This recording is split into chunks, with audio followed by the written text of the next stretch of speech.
যেটা ভাগবততে শ্রীকৃষ্ণই মহিষ ধারণ করছে আর এই মহিষ ধারণ কৰি দেৱতাসকলক অমৃত পান করেছে। আর এই দৃশ্যটো শিৱই দেখা পাইছে।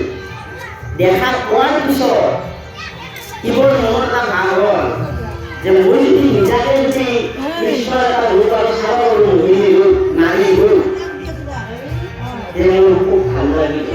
সেইবুলি শিৱ আৰু পাৰ্বতীয়ে কৈলাশক গেল।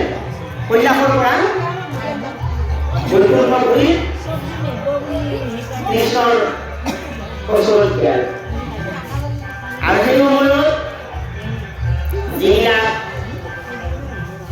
শিৱৰ ভূত প্ৰেত আদি যিবিলাক পালিকত আছে, সেই পালিকত বিলাকো এই শিৱৰ লগতে একেলগে এই ঠাইত গৈছিল।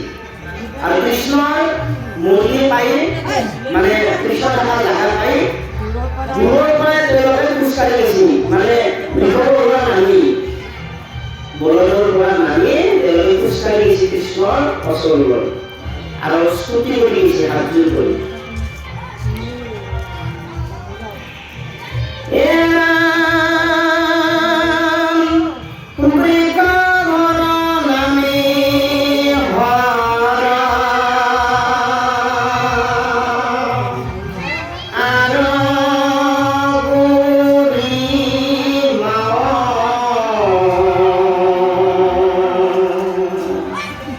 দিয়ে